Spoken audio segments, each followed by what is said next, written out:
quand on parle de la question du Nord Kivu, quand on parle de la question de Goma, à Kinshasa, il y a une certaine légèreté. Surtout sur les réseaux sociaux, il y a une certaine légèreté.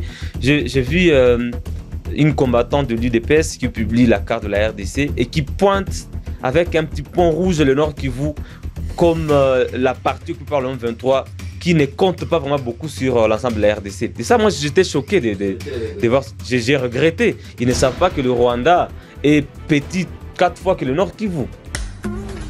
Décryptage sur Kivu Morning Post, toujours la vérité.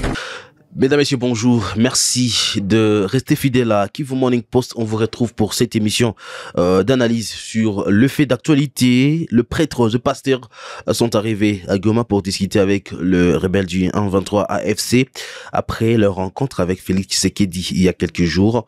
En éclair, Kinshasa veut finalement négocier avec la 1-23, avec le prêtre et plusieurs pasteurs comme un médiateur. Nous allons faire cette analyse. Est-ce que nous tendons vers un dialogue avec le 23 Jospin Hangui me rejoint sur ces plateaux. Bonjour Jospin et bienvenue. Bonjour Blaise, bonjour à ces milliers de téléspectateurs qui nous suivent à travers le monde. Très à l'aise aujourd'hui, la vie reprend quand même petit à petit à Goma. La vie reprend bien sûr, mais pas à la normalité parce que les banques restent fermées, le port et l'aéroport. Beaucoup d'échanges commerciaux sont impossibles, mais quand même, la vie de la ménagère reprend dans la ville de Goma. Donatien Cholet, en arrivant à Goma, dénonce la mission de cette grande délégation constituée des prêtres et pasteurs. Je propose ici de suivre Donatien Cholet.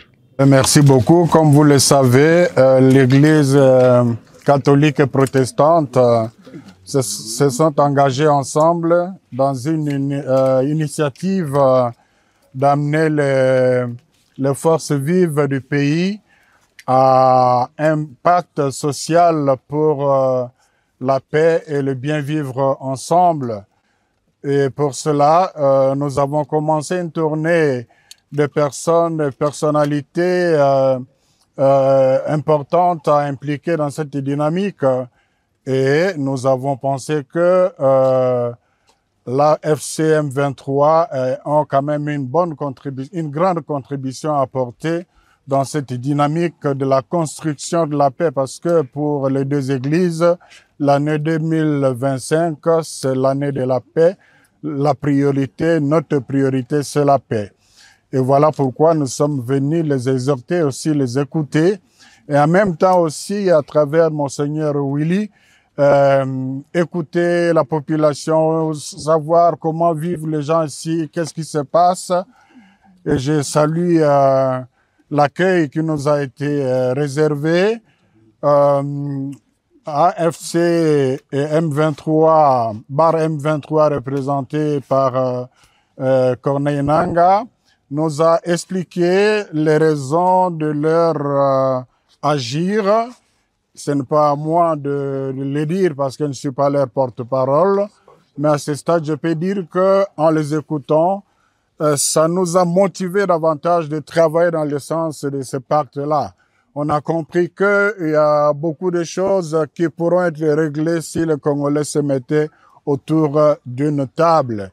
C'était aussi l'occasion de partager avec eux les préoccupations des Congolais sur la perte de la balkanisation, l'exploitation illicite de matières premières. Là aussi, on a eu des réponses assez rassurantes qui ne sont pas dans la dynamique de la balkanisation, ils ne sont pas dans la dynamique de l'exploitation illicite. Ils nous ont expliqué un peu comment ça se passe dans ce domaine-là.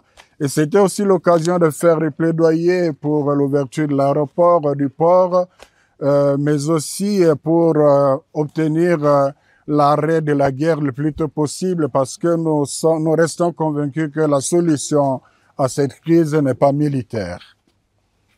Jospin, des consultations entretenues aujourd'hui par le prêtre et pasteur, la Sanko et l'ECC, où il faut rencontrer différentes couches de la population, enfin d'arriver à un consensus pour que la paix soit réelle. D'ailleurs, Donatien Cholet parle d'un pacte qui doit être signé. Est-ce qu'on peut donner la chance à cette mission de pasteur, là je vais dire la Sanko et l'ECC? Je pense que le pacte social pour la paix et le vivre ensemble, le cadre qui constitue ces échanges aujourd'hui, c'est une opportunité pour la paix. Et tout le peuple congolais aujourd'hui ne peut pas passer à côté d'une telle opportunité. Il faut souligner que les évêques et les pasteurs ont commencé cette initiative avant que Goma ne tombe. Il faut dire alors que c'était pas prévu, selon moi, que peut-être le M23 soit associé directement à ces échanges. Mais comme le M23 contrôle aujourd'hui Goma, il devient incontournable sur la table des consultations. On ne peut pas consulter les politiques sur la question qui concerne le M23 sans pour autant associer le M23. C'est là où il y a peut-être une contradiction entre les Congolais aujourd'hui. Il y a un camp qui pense que consulter le M23, c'est légitimer, entre guillemets, le crime. Il y a d'autres qui pensent qu'on ne peut pas traiter des questions concernant le M23, ça le M23. Moi, je salue l'initiative personnellement des évêques et pasteurs parce qu'aujourd'hui, on ne peut pas aller consulter les opposants comme Matata Pogno, envisager consulter Martin Fayoulou, Moïse Katumbi, déjà qu'on a consulté le président lui-même, sur la question de l'Est, sur la crise sécuritaire dans la RDC, sans pour autant écouter ceux qui contrôlent les entités aujourd'hui depuis 3 ans. Les écouter, savoir leurs revendications, qu'est-ce qu'ils veulent. Il y a plusieurs questions, je pense que vous allez y revenir. Est-ce la balkanisation? Est-ce le pillage des ressources? On voudrait savoir, le peuple congolais a besoin de savoir aujourd'hui quelles sont les vraies revendications du M23. Bien sûr mais à suivre Donatien Cholet qui a rassuré que la question aussi a été abordée lors des échanges entre la M23 et cette délégation.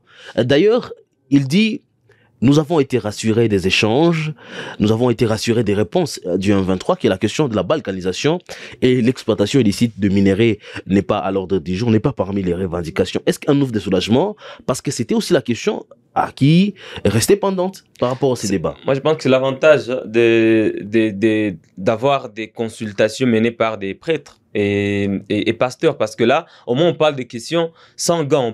On évoque certaines questions tabous qu'on ne pouvait pas évoquer avec des politiques. À chaque fois, quand il y a des sommets des chefs d'État, des sommets des organisations régionales, sous-régionales, il y a des questions qui passent toujours sous l'ombre des discussions. On ne sait pas, le Congolais se demande, mais est-ce qu'on parle toujours du Rwanda? Chaque jour, le Rwanda menace l'intégrité territoriale de la RDC. On ne refuse pas, mais quel est le sort de ces jeunes Congolais qui combattent au sein du M23?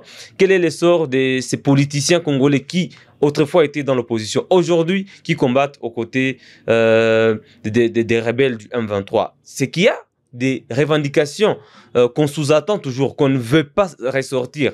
Parce qu'on est dans la grande question aujourd'hui d'agression, mais on oublie certaines questions qui concernent la souveraineté de la RDC, mais aussi l'intégrité du territoire national. Mais moi, je me dis, quand les prêtres abordent cette question, clairement comme ça, explicitement, cela montre que le peuple congolais peut maintenant aujourd'hui comprendre certaines questions qui autrefois étaient tabous. En parlant de la balkanisation de la RDC, par exemple, quand Corneille Nangaa rassure les prêtres qu'il n'est pas question de balkaniser la RDC, on peut déjà se dire que peut-être la RDC va rester encore une et indivisible. Quand on parle des questions de pillage des minéraux, moi je pense que on a bien dit que le M23 n'est pas seulement un mouvement militaire, c'est aussi un mouvement politique. C'est pourquoi il y a toujours cette politique politicienne. Personne n'ignore aujourd'hui que le pillage des minéraux fait partie des questions qui alimentent la guerre dans la RDC. Donc on ne peut pas se voiler la face. Mais là, il faut préciser que c'est avec tous les groupes armés. Bien sûr, tous les groupes armés, notamment le M23, qui contrôle la cité minière de Roubaïa, par exemple. On sait très bien qu'au Nord Kivu, il y a le coltan, dont la RDC détient 70% de la réserve mondiale, la cassitérite, le fer dans le Rutshuru, l'or. On ne peut pas se dire que les combattants qui occupent ces territoires ne sont pas en train de piller des minéraux congolais. Ça, on le sait. Mais comment maintenant faire pour mettre fin à ces pratiques pour stopper l'hémorragie. C'est là qu'il y a maintenant le bien fondé même de ces consultations parce que on dit que cela a trop duré. Depuis 30 ans, il y a des violences, des exactions dans la RDC, mais ça doit prendre fin, Blaise. Nous sommes nés dans cette guerre, nous grandissons et nous sommes en train aussi d'avoir des enfants dans cette guerre et on ne peut pas accepter que cela continue. Si hier, on a parlé des pièges des ressources, des massacres de 3000 personnes à Goma. Il faudrait qu'un jour, on puisse changer de narratif. Voilà pourquoi cette démarche des prêtres et pasteurs des réunis au sein de la CENCO et de l'SCC est salvatrice. Et ce n'est pas la seule initiative qui va mettre fin à cette guerre, mais c'est entre autres initiatives qu'il faut encourager. L'IDPS, le parti au pouvoir, c'est ça un peu gêné par rapport à ce que à ce qui est en train d'être fait par les évêques. Quelle posture vous avez par rapport à cette initiative? Un commentaire comme un citoyen ordinaire. Voilà, je vais parler comme un citoyen de Goma, un citoyen du Nord Kivu. Éclairé, bien sûr. Oui, bien sûr, éclairé. Je sais quand on parle de la question du Nord Kivu, quand on parle de la question de Goma, à Kinshasa, il y a une certaine légèreté. Surtout sur les réseaux sociaux, il y a une certaine légèreté. J'ai vu une combattante de l'UDPS qui publie la carte de la RDC et qui pointe avec un petit point rouge le Nord Kivu comme la partie occupée par le M23 qui ne compte pas vraiment beaucoup sur l'ensemble de la RDC. Et ça, moi, j'étais choqué de voir. J'ai regretté. Ils ne savent pas que le Rwanda est petit 4 fois que le Nord Kivu. Ils ne savent pas que le Burundi est petit. Les Rwandais ne représentent même pas les Walikale. Les Walikale, voilà. Quand on passe... Donc, la grandeur d'un pays ne se résume pas par la superficie. C'est la souveraineté de l'État, c'est l'unité nationale, c'est les ressources, c'est l'armée. Voilà, c'est pas la superficie. Alors aujourd'hui, on ne peut pas négliger la question du Nord Kivu, de la RDC, parce que ça peut commencer au Nord Kivu aujourd'hui, c'est le Sud Kivu qui est menacé, la ville de Bukavu, notamment. Donc, aussi longtemps qu'on peut négliger la question de Goma, on laisse la place, on ouvre une brèche à ceux qui attaquent la RDC. C'est pourquoi moi je me dis que parfois il y a une incohérence à outrance au sein de notre classe politique. Je m'excuse pour le concept. Il y a une incohérence à outrance. Comment le chef de l'État peut accepter de recevoir les prêtres et puis après demain, c'est son parti politique, l'UDPS, ou un militant qui passe à la télé pour dire nous ne sommes pas d'accord avec cela et qui se nomme communicateur privé par exemple du chef. Mais est-ce qu'on peut communiquer pour le chef sans l'aval du chef? On porte la parole de qui? On est la bouche autorisée de quelle bouche officielle? C'est ça le problème avec la RDC aujourd'hui. Comment les prêtres catholiques peuvent être taclés par exemple par Peter Kazadi, ancien ministre de l'Intérieur, qui pense, qui peut détenir même des preuves qui montrent noir sur blanc que les prêtres sont impliqués dans la guerre de l'Est de la RDC. Ça c'est regrettable. Moi je pense qu'il y a urgence de coordonner la communication au sein du parti présidentiel. Sinon, le peuple sera divisé. Pourquoi moi je soutiens la démarche des prêtres aujourd'hui? Les prêtres sont en train d'écouter tout le monde. Et les pasteurs, bien sûr. Ils écoutent l'opposition, la majorité, les forces vives et les rebelles aujourd'hui. Toutes les parties prenantes au conflit. Ils ne vont pas s'arrêter là. Ils vont aussi rencontrer certains chefs d'État de la région. Surtout des pays membres de l'EAC, pourquoi pas de la SADC, pour écouter tous les conseils, par exemple. Moi, j'ai du mal quand, après un sommet, par exemple, un chef d'État donne son point de vue, que ce soit le président de Kenya, William Ruto, ou Yoweri Museveni, pour qu'il se fasse lancer sur les réseaux sociaux par les Congolais. Mais c'est un point de vue. Il faut le prendre et l'analyser. Par exemple, quand le président ougandais dit qu'il faudrait que le président Tshisekedi écoute les rebelles. Il faut qu'il arrive à écouter les rebelles. Il faut qu'il arrive à écouter les rebelles. Pourquoi les prendre pour les chiens à abattre? C'est son point de vue. Il faut l'écouter et arriver jusqu'à discerner la teneur de sa pensée. Pourquoi il le dit? Voilà, les prêtres vont aussi l'écouter, par exemple. Ils vont nous dire, il va leur dire pourquoi ils pensent de cette manière-là. Et en écoutant toutes les parties prenantes au conflit aujourd'hui, moi j'aimerais même que les prêtres aillent rencontrer le président rwandais Paul Kagame. Si la technique va me permettre, nous allons suivre la réaction d'ailleurs des monseigneurs donatien en Cholet. Félix Antoine Tshisekedi qui aujourd'hui dirige ces pays. Nous allons le suivre. J'ai suivi cet imbroglio-là parce que j'ai bien imbroglio. Vous avez suivi, nous avons été reçus par le chef de l'État qui est leur autorité morale. D'ailleurs, c'est la presse présidentielle qui a relayé l'interview que nous avons accordée. Le chef de l'État a salué l'initiative qu'il a taxée de louable pour reprendre son expression. Il a encouragé l'initiative. Il a dit qu'il accueillait ça respectueusement. Je reprends le mot de chef de l'État. Alors, quand j'entends notre son de cloche, je crois que ça n'engage que ceux qui ont parlé. Et puis, nous demeurons dans notre démarche pastorale. Nous sommes convaincus de ce que nous voulons faire et nous savons que la majorité des Congolais ne souhaitent que la paix et le plus vite possible.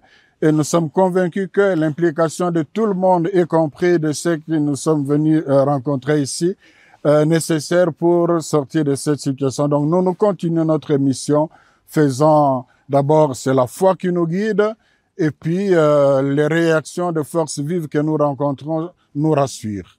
Après des consultations, j'espère on va finir par là. Est-ce déjà on peut poser les jalons d'un dialogue? On peut émettre, se permettre de poser des hypothèses d'un dialogue sera fait après ces consultations de la SENCO. Bonne question. Je voudrais préciser ici, c'est l'occasion à tous ceux qui nous écoutent, surtout nos compatriotes de Kinshasa ou de la diaspora. Les consultations initiées par la SENCO et l'ECC constituent un cadre interne. Un cadre interne d'écoute et de dialogue, s'il faut le dire. Cela n'a rien à voir avec le processus de Luanda ou de Nairobi. Parce que les prêtres ne sont pas partie prenante à ces consultations-là. Il faut bien distinguer les choses. C'est un cadre interne. On s'est dit, on va aller à Nairobi, on va aller à Luanda pour discuter avec des États qui nous agressent, notamment le Rwanda. On va aller sous la médiation de João Lourenço ou de Uhuru Kenyatta. Mais est-ce qu'à l'interne, nous sommes unis? Est-ce qu'à l'interne, nous savons dénicher les vrais problèmes qui nous divisent? C'est là la préoccupation des prêtres et pasteurs, réunion de la SENCO et de l'ECC. Donc, le fait pour les prêtres et les pasteurs de parler avec Corneille Nangaa ne peut pas déjà dissuader les Congolais que le président Félix Tshisekedi va aussi parler avec Corneille Nangaa. Lui, il peut refuser dans les cas de consultation de Nairobi. Il peut se dire non, moi je ne parle pas avec le 1-23, je laisse au cadre approprié nous réunir le Rwanda et la RDC. Ça, c'est son choix. S'il continue à penser que le problème du 1-23 ne concerne pas, n'est pas un problème interne à la RDC, il va refuser catégoriquement. Mais les prêtres, eux, estiment que ça vaut la peine d'écouter le 1-23 à l'interne, ça vaut la peine d'écouter les opposants, ça vaut la peine d'écouter tout le monde pour qu'à l'interne, nous soyons unis et que nous puissions aller combattre peut-être nos ennemis en étant unis, en n'étant pas divisés, parce qu'aujourd'hui, il y a les FCC qui ne voudraient pas dialoguer avec le président Félix Tshisekedi. Pourtant, c'est le président de la République, il constitue l'opposition et nous avons peut-être l'obligation d'être unis, d'avoir cette unité nationale. Mais aujourd'hui, il y a les sociétés qui refusent. Peut-être demain, ça va être ensemble qui refusent de parler aussi avec les évêques. Et à l'interne, nous allons être divisés. Et quand on y va comme ça, les chances de réussir dans les forums sous-régionaux et régionaux seront réduites. Voilà pourquoi moi je me dis, bon, ça c'est un cadre interne des discussions, de dialogue, mais cela n'a rien à voir avec le processus de Luanda de Nairobi. C'est pourquoi je voudrais demander à tous nos amis de l'opposition, à tous les compatriotes de l'UDPS de mettre un peu d'eau dans leur vin. Donc il ne s'agit pas ici de dialoguer avec le 1-23 dans les cas de Luanda ou de Nairobi. Nous allons répondre aux questions, également aux commentaires sur cette vidéo dans la prochaine production. En tout cas, ça je vous le promets. La vie pastorale, parce que c'est une initiative de pasteurs et des prêtres, passe par également des échanges et les dialogues. Une initiative des Congolais, des prêtres congolais. Je crois il faut voir la chose de ces côtés-là. Fin de cette émission d'analyse. Merci surtout à vous de l'avoir suivi. Merci à Jospin d'avoir été avec nous sur ce plateau. Merci à tout le monde, c'était un plaisir. D'ici là, portez-vous bien. Écoutez, la République va rester, mais nous, on partira. Moi et vous, on partira. Aimons ces pays et travaillons pour la beauté des choses. Portez-vous bien.